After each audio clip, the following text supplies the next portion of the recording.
So it's quarter to 11, or 20 to 11. Solo today. I'll show you what I've had to do this morning. Bit of a ball ache, but yeah, so got my gob at 10, I got here at 9. Yeah, and this is what I've been doing till now. Fucking plug and screw jobbies. Fucking had to do all that. I've pre-drilled all my holes and plugged them. So now I can just screw them when I get to it, so it'll transfer with level and stuff, so right. It's like a fucking bit of day work booked in for all this. Right, see you next clip. I'll get picking and dipping. So it's 1:30. Show you what I've got done. Got 7 course on me on this long stretch. I've got 2 more on this. I'll have to have another step in it. I'll have a couple of steps this one. I've probably waited an hour and a half today for gobbo. So I waited an hour this morning. I'm waiting half an hour now, so keep loading up a bit. Have a few more bricks on there for eye side, and we'll see how it goes. Hopefully I can get me while we wait next 15 minutes at least. So yeah, right. See you next bit. Hey guys, Harry here. Welcome to the voiceover part of the Bricklaying voice. Is a long one, guys. It's like a 2. It's been filmed over 2 days. This one. So his first video this week was Monday to Wednesday, and now this one's Thursday and Friday. I'm trying to get more religious with me filming, because I think the whole shtick of my YouTube channel is sort of the daily progression, just showing you, the evolution of, a week, how it can unfold, and I'll go about doing stuff some days solo, some days with an hand. It's been a decent job. I'm coming to my last couple of days worth of work on this job now. As you'll see unfold throughout this video, I'm nearly finished. I'm not got much left. Got like 1 or 2 days.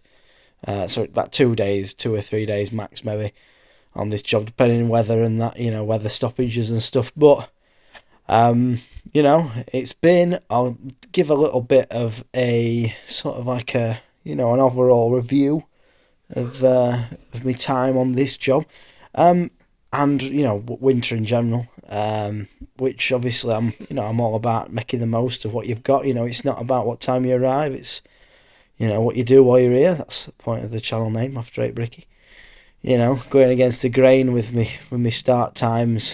Not popular, like, obviously people don't like it when you roll up at fucking 8:45, but anyway, I'm lucky in a sense that we're all self-employed as bricklayers and we can do as we please, within reason. So, a site like this, smaller job where I'm mixing my own gear, gaffers on forklift, so, you're getting your gobbo, when they can manage to get in the forks and get to you. I've been waiting a little bit. And I've just sort of reminded myself a little bit of a self-reminder after, having, a labourer constantly with me for the last, 2 or 3 years on and off. I've just reminded myself, how much, working solo can give you a bit of flexibility throughout the week. Mel's down for working with me, 3 days a week. But how it is with the weather being cold, and sometimes you're on a bit of fiddly work or doing cut ups or table lifts where there isn't a lot of meterage, and sometimes you're best off tackling those jobs on your own. Whereas if you had a labourer with you full time on a big site that was in full swing, you could send them off loading something else up, but in effect you're still not earning that much for that day. You're making up the following day, getting loaded out in front. On some other work, but when push comes to shove, I'm earning probably better on having a part-time labourer than I am when having a full-time labourer. Main reason is I've not really dropped on a great one, or a really good one.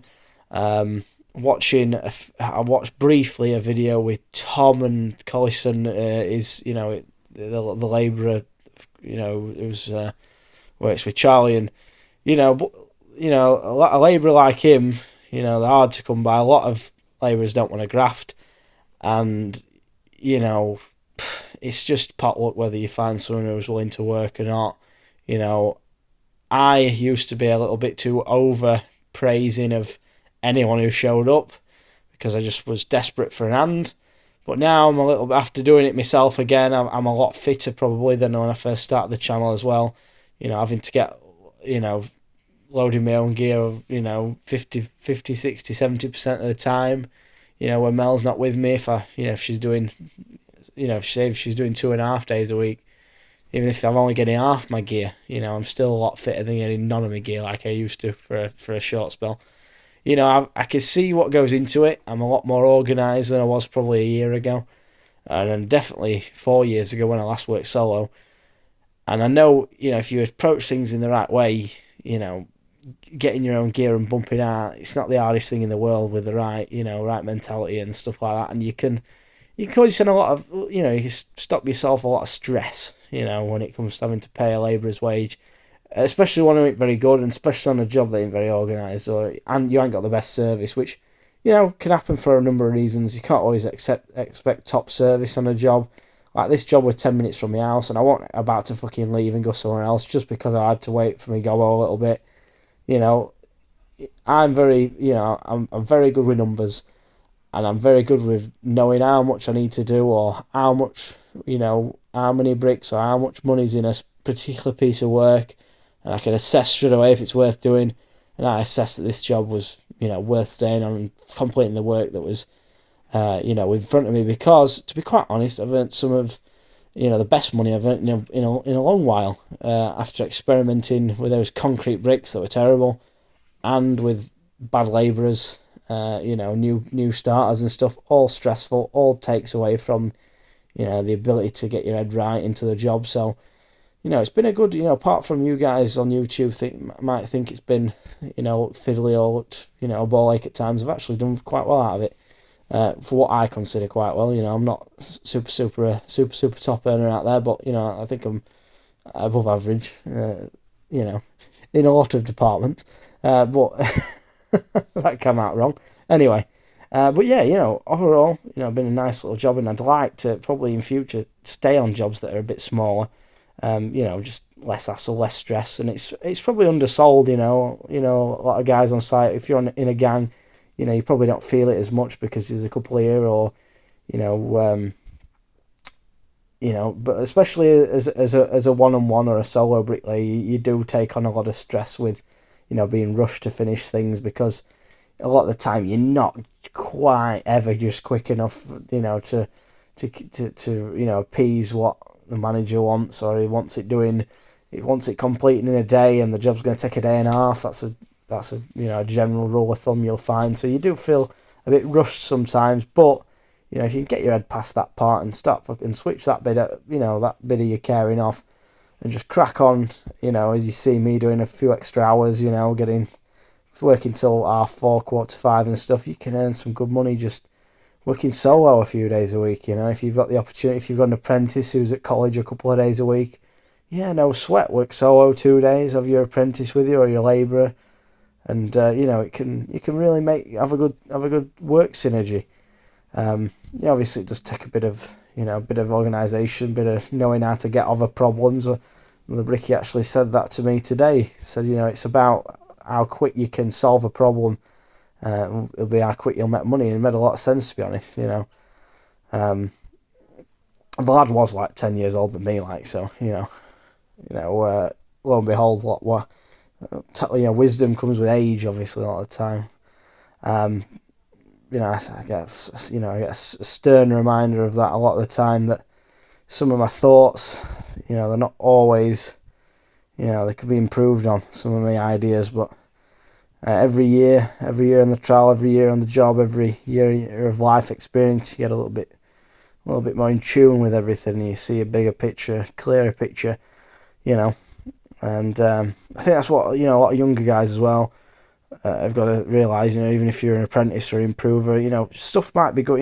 If you're, if you're a year or two into bricklaying, and stuff might be going shit right now, but in 6, 7 years time, it'll be look a lot different. So you've got to think long term as well as short term, especially if you're on a shit job at the moment, and but you just need to keep working every week. And you don't want to move around.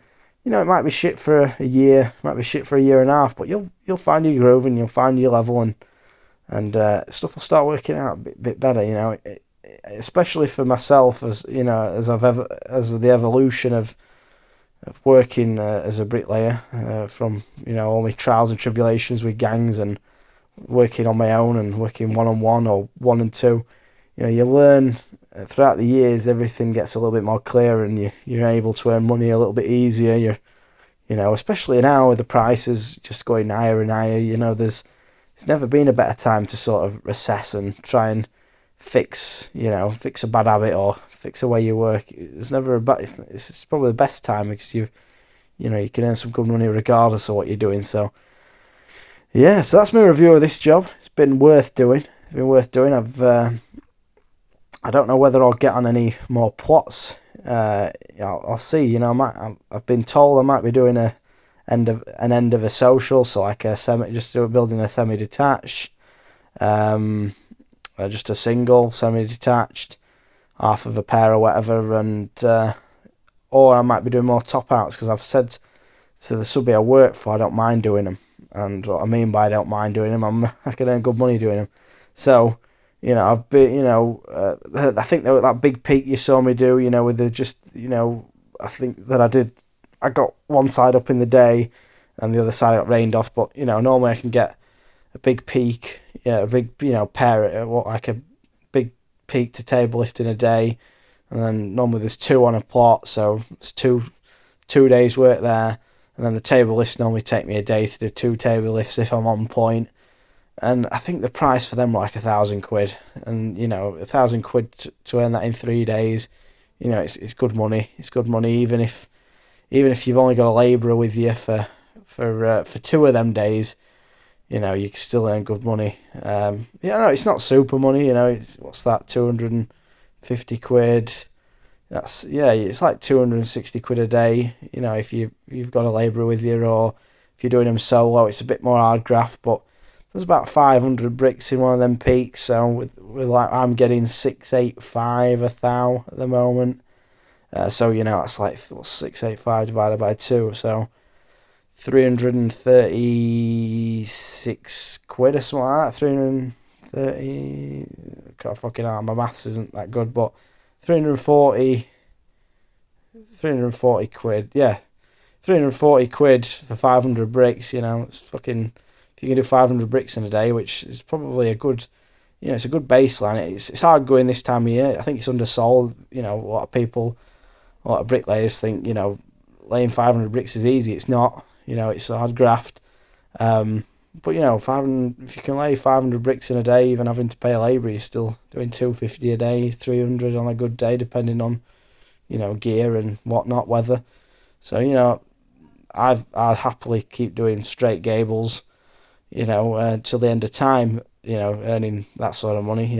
Well, it's the measure. It's the measure a lot of the time. I think a lot of the gangs don't like doing, top outs, because of you got to get on a table lift, because it's just a lot of the time you straight measure. You just got to get your volume of working. But there's no secret behind bricklaying. There's no secret. You just got to get volumes. It's a numbers game. Just get more down than last time. And then. Yeah, so I hope everyone's enjoying the retaining wall. I had to cut down the concrete a bit on this one. It was a bit of a ball ache. The plug and screw jobbies were, could have improved. Next time I do one, I'll be able to improve. Not having the right tools slows you down a bit, and I came up with a little fix for this little gap in the middle. Shove paper down it, stop your bricks gobbo disappearing. So a bit of bricklaying paper that's on the brick bands down the middle of that gap. That's because the concrete were out of plumb like, so just all little problems, getting over these little problems, making everything a little bit quicker.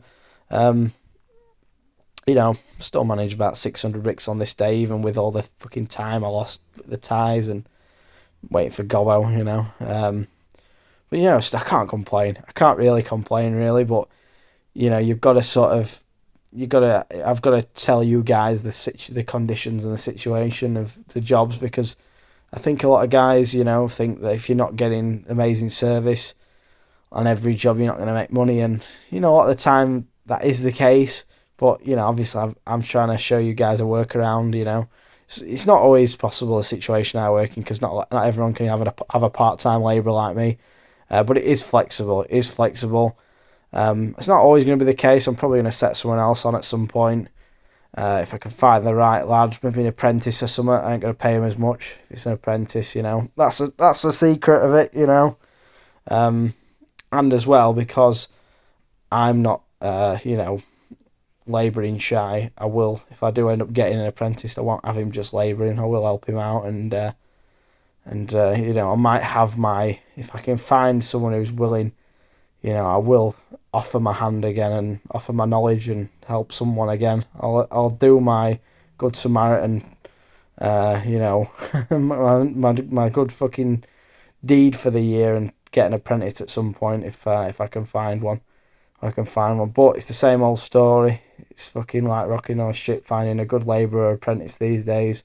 So I'll not hold my breath on that one, but we will see in the coming videos. So yeah, this is a bit of me doing some pick and dip on here. You know, setting out the 9-inch part of the wall, and then just a brick and edge on top. It's nothing fancy, nothing high, not a massive amount to it. You know, just getting over this concrete that was fucking out of level, out of plumb. That's why you see me cutting it down. It just didn't work brickwork, so I had to make it. So yeah. Anyway, guys, thanks all for watching. There's a lot more to come with this video. I've got me doing some table lifts, a bit more progression of the week. So stick around, and you'll get a few of my thoughts from the week, as it happens. So thanks a lot for the sticking around for the voiceover. Appreciate your time, and I hope you stick around for the rest of the video. And I will see you guys in the next voiceover, in the next vlog. So right, and on with the show.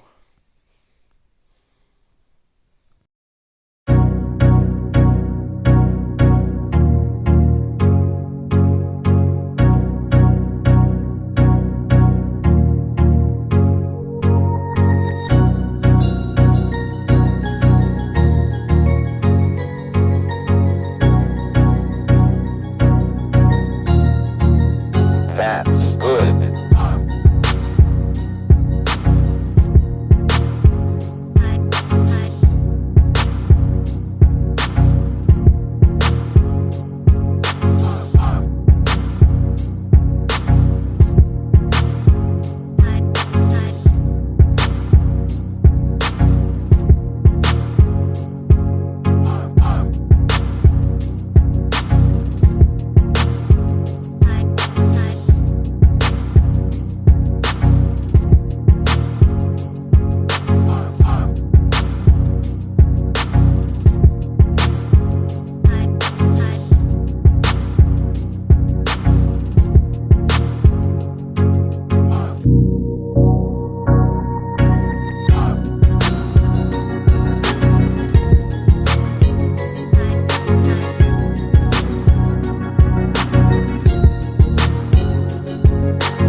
that's it. That's what we got done today. Gotta go. So I'll do outro at home. It's a bit in a rush tonight. So yeah, got about short of 600 bricks down on that retaining wall. Consider I didn't even get my gobbo till, what time was it? I put it in at 9, got it at 10. Had to do all that plug and screw in on the tie wires. Fucking nightmare. Probably, if you don't have your own SDS drill, like, I'm going to buy one to go in my DeWalt one at some point, but just a ball ache to put on anyway. They're a ball ache too. You have to sometimes cut around the ties and stuff. Just a bit of a ball ache of that type of retaining wall. You know, a good earner because it was so long. But yeah, it is what it is. I was solo today, obviously, because a lot of time lost. You won't believe it, but you know, on the days where you lose an hour here, an hour there, you've got to pay labour, you're not actually earning that much, you know. So I sometimes work solo just to set the stress off on some days. You know, not that, you know, it's hard paying Mel's wages, but it's for like mental, you know, mentally you can relax a little bit when you ain't got to labour with you. I find some days just the stars do not align, and you know, you stood around, you know. It just gets a bit stressful when you know, another wage to make and fucking stuff ain't going right. You ain't got your gear, you're waiting around. So yeah. Oh yeah, I'll show you what we've got. Just have a sip of this. Look what's arrived. The pick and dipper. It's a Marshalltown tile setter. I don't think, I think Izzy and Charlie Colliston use this trowel. You know, he's been using this on YouTube for a while, for quite a long time. So, but I think a lot of people think it's too small. It's actually not that much big. It's not that much smaller than my 9-inch W Rose. The W Rose is actually narrower than this, and you know, it's only 2 inches longer than the 2 inches shorter than the W Rose. So, you know, this is easily big enough for doing pick and dip. You could even do almost a 2 brick. Depending on what brick you're laying. So if you get the mortar right, you can do a 2 brick pick and dip on with one of these with the right consistency of mortar. So a lot of the time in summer and just on silos and stuff, you tend to get your gobbo wetter than you need, just so it lasts a bit longer. With a trowel like this, you just got to get it how you need it, and if it needs a bit of knocking up, just knock it up.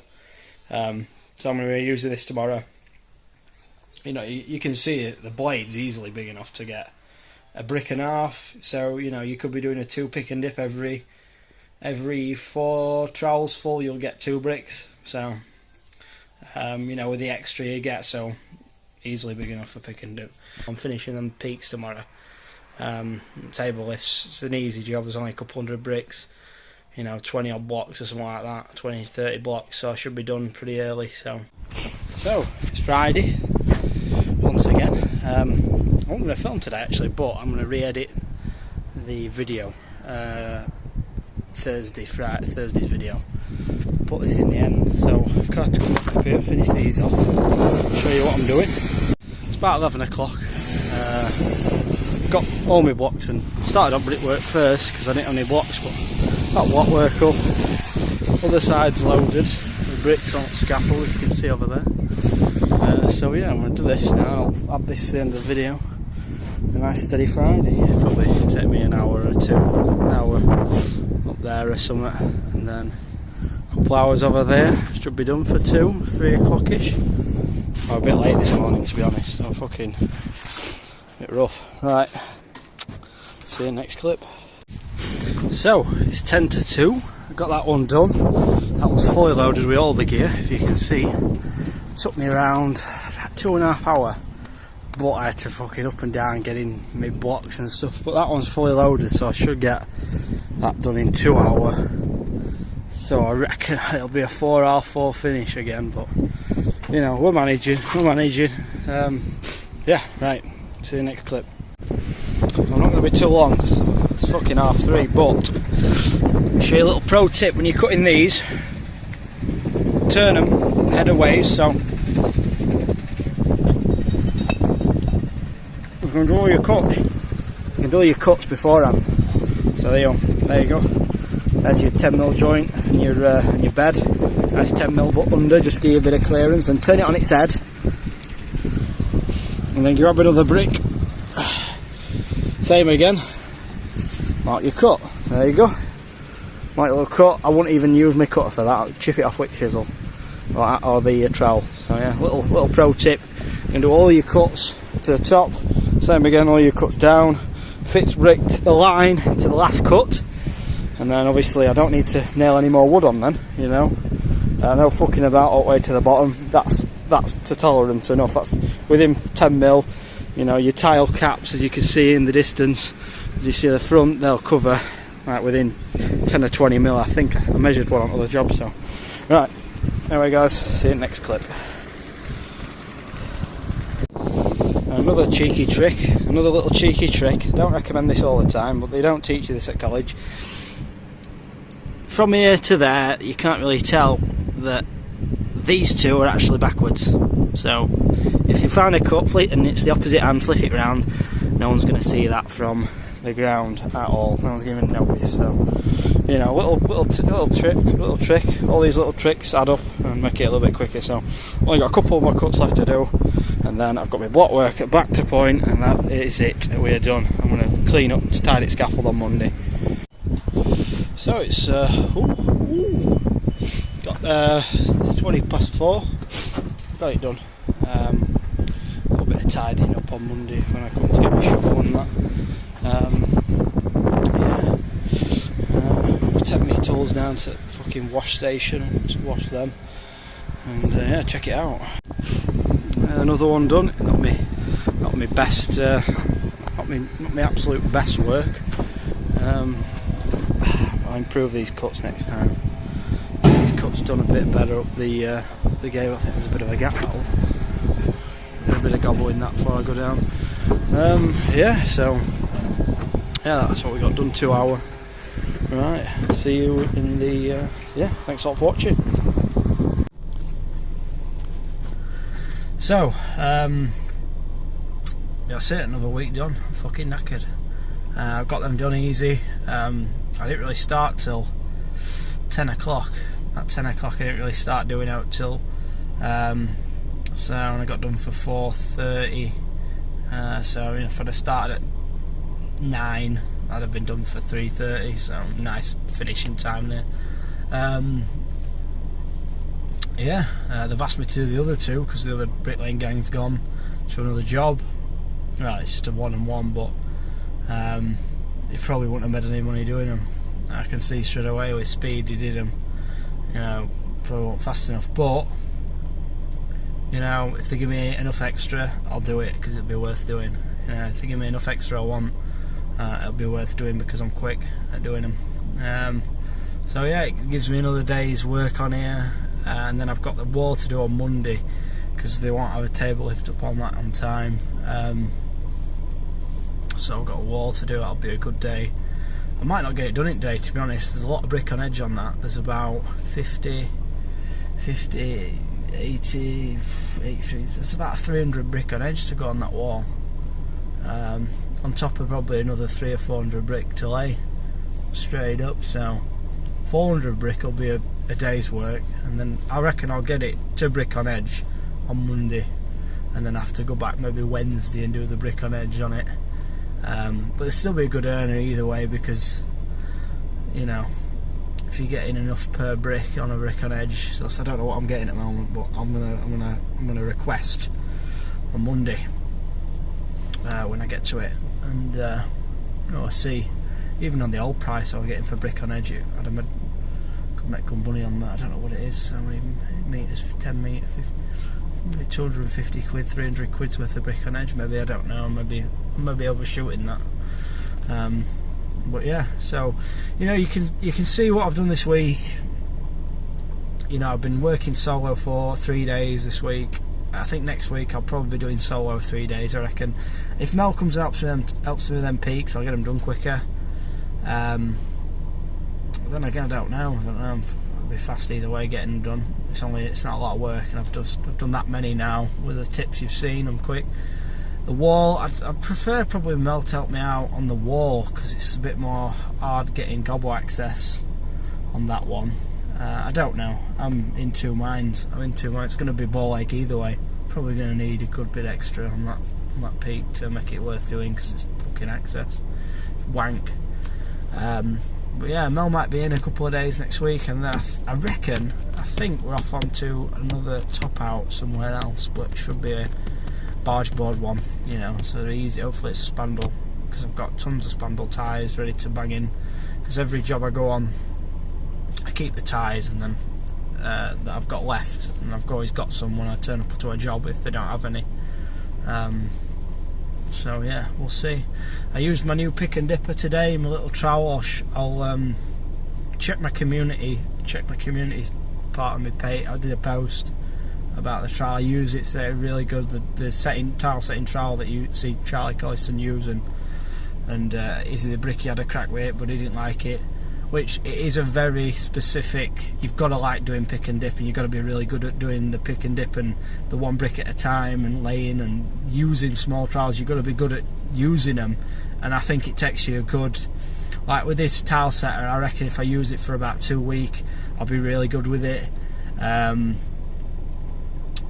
But that's even me who likes using small trowels. It takes a good couple of weeks to break the blading, because the Marshall blades are really fucking rough on the edges, to get them nice and smooth, and to just get the motion and how you pick your mortar up. You need your mortar a lot stiffer as well, that little one, so I won't really. I'd build corners with it, but I won't really be. But yeah, your mortar's got to be the right consistency with that pick and dip trowel, so if not, I'll just go back to either my WHS or probably the WHS if I'm doing traditional, and then, you know, if a variation of both, the W Rose. So anyway guys, thanks a lot for watching. If you enjoyed, like, subscribe, and I'll see you guys in the next clip. Thanks a lot for watching.